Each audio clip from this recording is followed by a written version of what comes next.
Assalamualaikum warahmatullahi wabarakatuh. Kami dari kelompok 6. Saya Anissa Nursoba. Saya Citi Nobiansyah. Ingin menjelaskan materi mengenai uji heteroskedastisitas dan uji autokorelasi. Langsung disimak ya. Saya akan menjelaskan mengenai uji heteroskedastisitas. Yang pertama, akan membahas pengertian dan konsekuensi uji heteroskedastisitas. Selanjutnya ada pengertian dari uji heteroskedastisitas. Uji heteroskedastisitas merupakan alat uji model regresi untuk mengetahui ketidaksamaan varians dari residual satu pengamatan ke pengamatan yang lainnya. Jika varians dari residual satu pengamatan ke pengamatan yang tetap, maka disebut homokedastisitas. Dan jika berbeda, disebut dengan heterokedastisitas. Selanjutnya ada konsekuensi heteroskedastisitas. Yang satu, akibat tidak konstannya varians menyebabkan varians hasil estimasi menjadi besar. Besarnya varians estimasi akan berpengaruh pada uji hipotesis yang dilakukan pada uji T dan uji S. Karena kedua uji tersebut menggunakan besaran varians estimasi. Akibatnya, kedua uji hipotesis tersebut menjadi tidak akurat.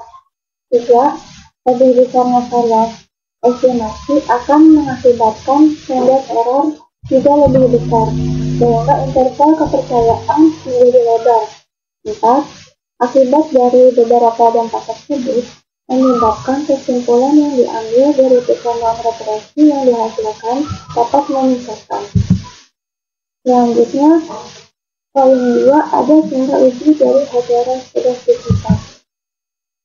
Yang pertama, ada uji pas. Metode uji pas yaitu dengan meregresikan nilai logaritma natural dari residual kuadrat dengan variabel independen X1 dan X2. Kriteria pengujian tersebut yaitu jika nilai signifikansi itu 0,05 berarti tidak terdapat signifikansi. Jika nilai signifikansi kurang 0,05 yang berarti terdapat gejala heteroskedastisitas. Yang kedua ada uji Gleiser.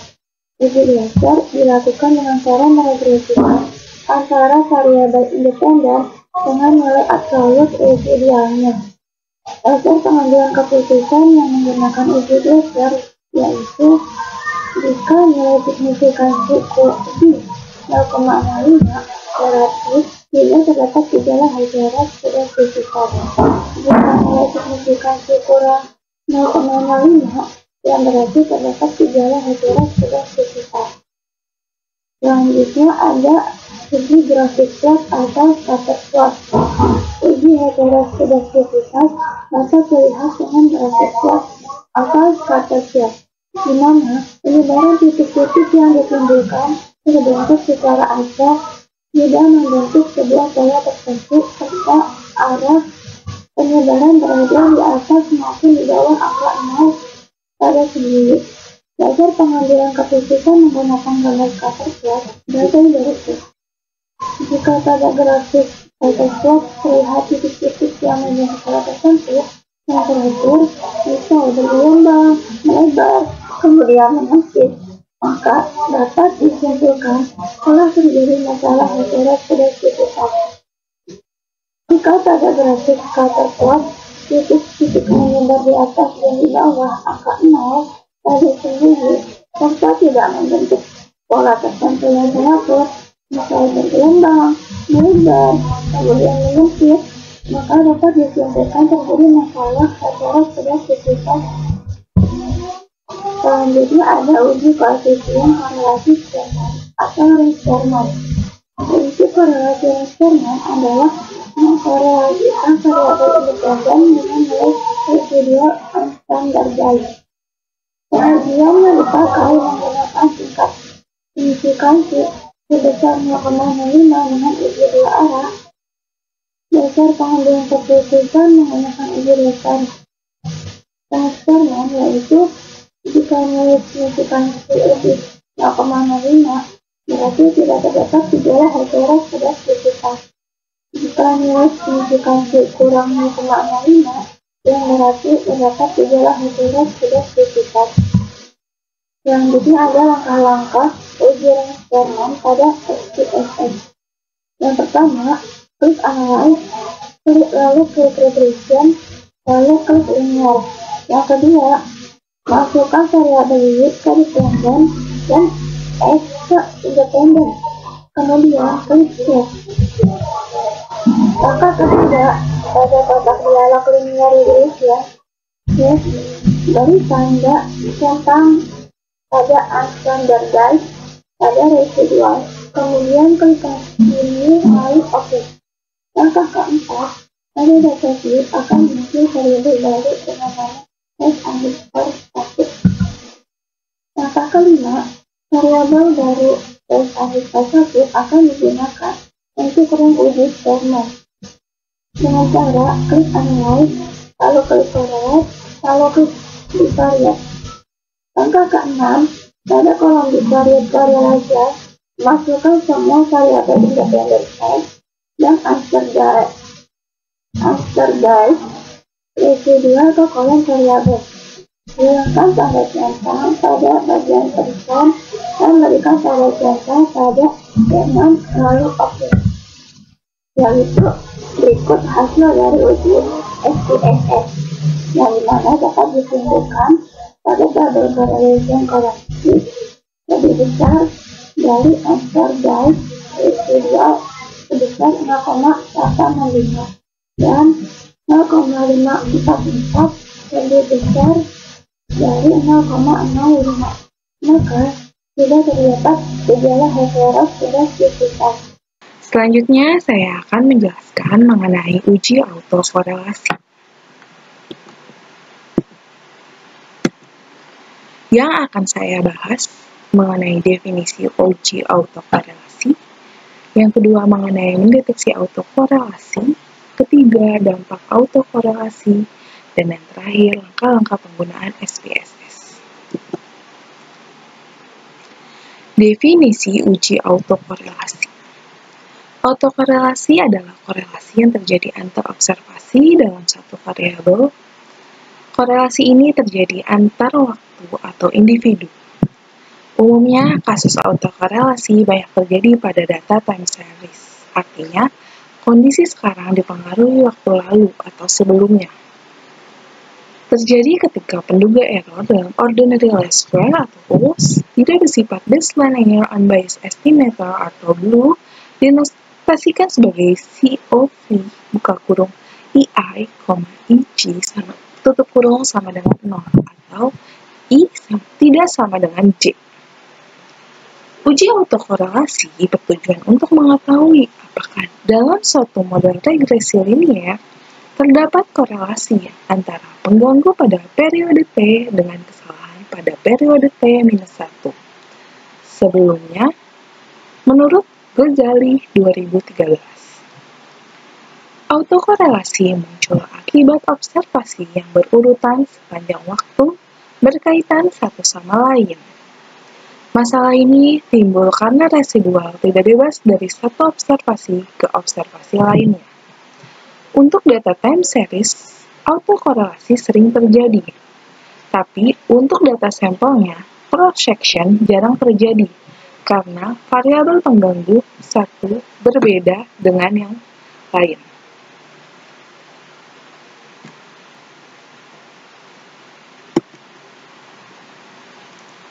Selanjutnya, mengenai cara mendeteksi autokorelasi. Cara mendeteksi autokorelasi ini dibagi menjadi dua. Yang pertama uji Durbin-Watson dan yang kedua rantes. Uji Durbin-Watson, pengujian autokorelasi dapat dilakukan dengan membandingkan nilai statistik hitung Durbin-Watson pada perhitungan regresi dengan statistik tabel Durbin-Watson pada tabel. Yang kedua, mendeteksi menggunakan rantes. Analisis rantes termasuk dalam statistik dan parametrik. Uji ini digunakan untuk menguji pada kasus satu sampel yang diambil dari populasi. apakah sampel yang diambil berasal dari sampel acak atau bukan. Pengujian ini untuk kasus satu sampel. Prosedur pengujian ini dilakukan dengan mengurutkan data sampel dan mencari letak nilai mediannya. Jika dalam pengolahan data dan mengujikan uji autokorelasi menggunakan uji DW tidak lulus uji, maka alternatifnya bisa menggunakan uji rantes.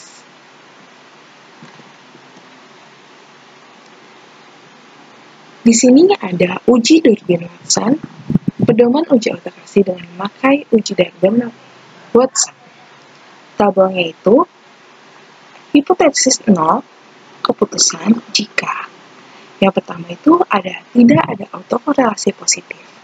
Keputusannya ditolak jika 0 kurang dari D kurang dari DL. Yang kedua, tidak ada autokorelasi positif. Keputusannya tanpa kesimpulan. Jika DL kurang lebih sama dengan D, kurang lebih sama dengan DU. Yang ketiga, tidak ada autokorelasi negatif, keputusannya ditolak jika 4 minus DL kurang dari D, 4. Yang keempat, tidak ada autokorelasi negatif, keputusannya tanpa kesimpulan. Jika 4 minus DU kurang dari sama dengan D, kurang dari sama dengan 4 min DL.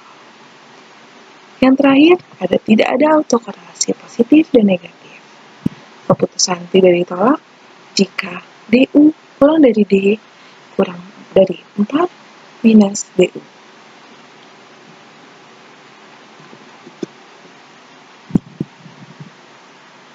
Uji Durbin-Watson menurut Nakrawi dan Usman.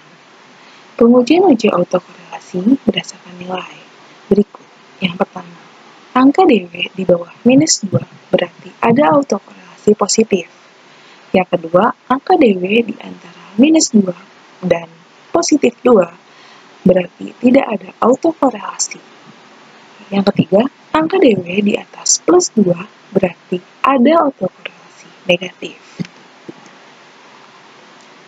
Uji rantes. Dasar keputusan dalam uji rantes yaitu 1. Jika nilai Sin total kurang dari 0,05, maka terdapat gejala autokorelasi. Yang kedua, jika nilai Sin total lebih dari 0,05, maka tidak terdapat gejala autokorelasi. Dampak autokorelasi. Menurut Gujaradi tahun 2003, dalam bukunya mengatakan bahwa keberadaan autokorelasi pada metode kuadrat terkecil memiliki konsekuensi, antara lain, estimasi metode kuadrat terkecil masih linear dan tidak bias, namun estimator-estimator tersebut tidak lagi efisien atau memiliki varian terkecil. Oleh karena itu, interval, estimasi maupun uji hipotesis yang didasarkan pada distribusi T maupun F tidak dapat digunakan untuk evaluasi hasil regresi. Akan menjelaskan mengenai langkah-langkah penggunaan SPSS. Ada dua langkah mengenai uji Durbin-Watson dan uji rantes. Yang pertama, saya akan membahas mengenai uji Durbin-Watson terlebih dahulu. Jadi, sebelumnya siapkan datanya pada Excel, kemudian copy di aplikasi SPSS. Atau langsung siapkan data yang siap diolah di SPSS-nya. Kemudian, kita buka nih tabel SPSS-nya, ada di bar-nya itu ada Analyze, kita klik di situ, kemudian pilih Regression, selanjutnya bisa milih Linear. Yang kedua, ada input variabel independent X pada kolom independen dan variabel dependent Y pada kolom dependent Y.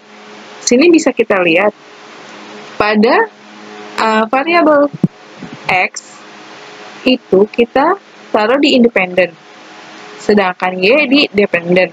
Kemudian klik statistik. Yang ketiga akan muncul kotak linear regression. Di situ bisa memilih Durbin-Watson-nya itu dicentang. Kemudian regression coefficient-nya pilih estimate, dan di sebelah regression coefficient pilihnya model fit. Setelah itu klik continue dan OK. Dan setelah klik OK akan muncul hasil output SPSS-nya. Di sini ada model summary B, model 1, R-nya itu 0,909A, R-square-nya itu 0,740, adjusted R-square-nya 0,735, standard error of the estimate-nya 0,64434, dan Durbin Watson-nya 1,767. Di mana predictors constant-nya itu X2 dan X1, dependent variable-nya Y. Kesimpulannya, berdasarkan table model summary output hasil SPSS, terlihat nilai Durbin Watson D sebesar 1,767. Kemudian, kita bandingkan dengan nilai tabel Durbin Watson yang ada pada tabel dengan rumus K banding N, di mana K adalah jumlah variabel independen. Pada kasus ini, misalkan terdapat dua variabel independen, dan N ini jumlah sampelnya. Pada kasus ini misalkan ada 20 sampel, maka K banding N, 2 banding 20. Di situ pada tabel Durbin Watson-nya terlihat nilai DL-nya sebesar 1,004 dan DU-nya sebesar 1,5367. Sehingga hasil yang didapat nilainya itu DU kurang dari D kurang dari 4 minus DU, di mana hasilnya 1,5367 kurang dari 1,767 kurang dari buka kurung 4 minus 1,5367 tutup kurung. Diambillah kesimpulannya, tidak terdapat gejala autokorelasi.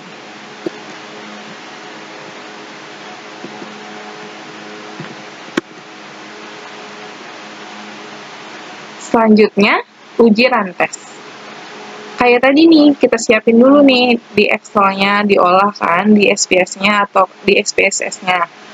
Udah gitu, di bar-nya itu nanti kita bisa klik Analyze Regression Linear, sama kayak yang Watson. Nah, yang kedua tetap sama, kita masukin independennya itu masukin X1 dan X2, dan di independennya itu Y. Di perintah selanjutnya ada linear regression self, itu ada residualnya itu kita pilih unstandardized, kita centang, predicted values-nya kosongin aja, distance-nya juga, influencer statistiknya juga itu dikosongin aja. Setelah itu kita tuh cuma pilih unstandardized pada residual, terus dicentang, kemudian pilih continue. Langkah selanjutnya kita klik lagi analyze, pilih non-parametric test, terus pilih legacy dialog, selanjutnya pilih runs. Nah, pada kotak run test, masukkan variabel unstandardized residual ke kotak test. Variabel, terus kan di sini kan ada unstandardized. Nah, dia dimasukkan ke test variabel. Terus habis itu kita centang mediannya di cut point. Setelah itu pilih OK.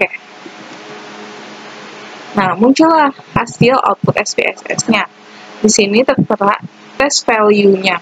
Test value-nya 22,24351, cases kurang dari test value-nya 10, cases lebih dari sama dengan test value-nya 10, total case-nya 20, number of runs-nya 15, Z-nya minus 231, exchange total-nya 0,561.